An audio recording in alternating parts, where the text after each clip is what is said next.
আজি আমাৰ এখন কেবিনেটৰ মিটিং হৈছে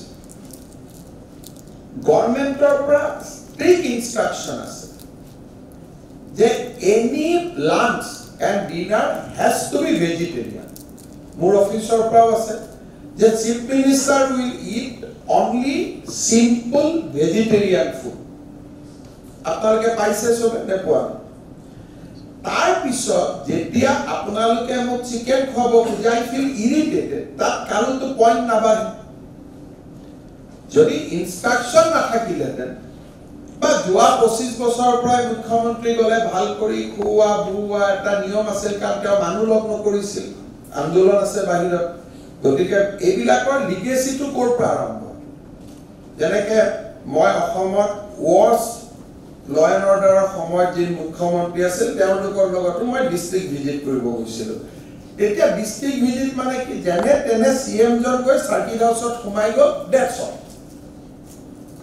ডিচিজনে ভালকৈ খুৱাই দিনটো ব্যস্ত কৰি ৰাখে নিজৰ পাৰ্টিৰ 2-4 জন মানুহ লগ কৰিব আহে দেন তেওঁৰ ভিজিটটো ইমানতে সামৰণি পৰে কাৰণ পাব্লিকৰ মাজততো যোৱাৰ কথাই নাই বাহিৰত আন্দোলন আছে বোমা বিস্ফোৰণ আছে মুখ্যমন্ত্ৰীজন গলে বৰপেটা জিলা বন্ধ দিয়ে কোকৰাঝাৰ জিলা বন্ধ দিয়ে গতিকে CM জনে কি কৰিব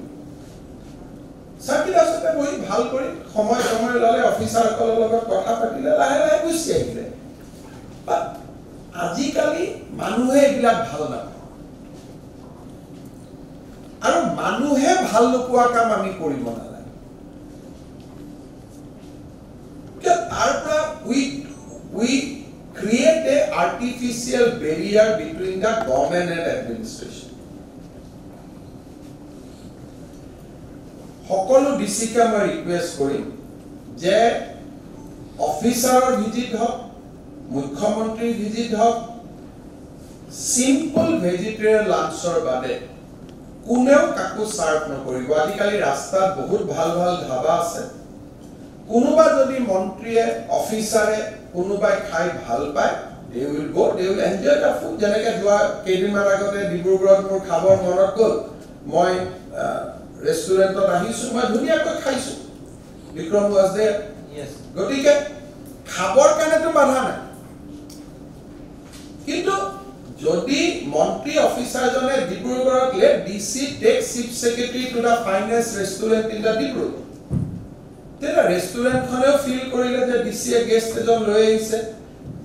ডিব্ৰুগড়ত ওলাই গ'ল যে চিফ সেক্ৰেটাৰী কালি এখন হোটেলত খাই গৈছে so another few people will come and have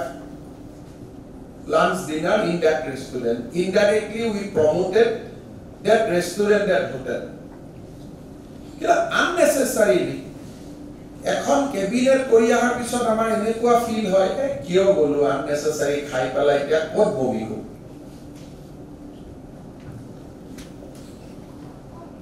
খাবৰ কাৰণেতো কোনে নাযায় মোৰতো ডায়েবেটিছ আছে মইতো খাবও নোৱাৰো most of our মানুহেতো খাবও নোৱাৰে ক'ত খাব কিন্তু বাহিৰত প্ৰচাৰটো হৈ গ'ল যে এওঁলোক খাবৰ কাৰণে গৈছিলে আৰু ডিষ্ট্ৰিক্টখনত যে আমি 1000 কোটি টকাৰ কাম কৰি থৈ আহিলো সেই নিউজটো নোহোৱা হৈ গ'ল তাৰ কাৰণ কি যে we do not follow government instruction very very carefully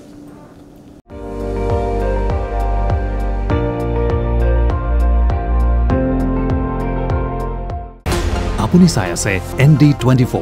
সৰ্বশ্ৰেষ্ঠ নহয় সৰ্বোত্তমৰ দৌৰ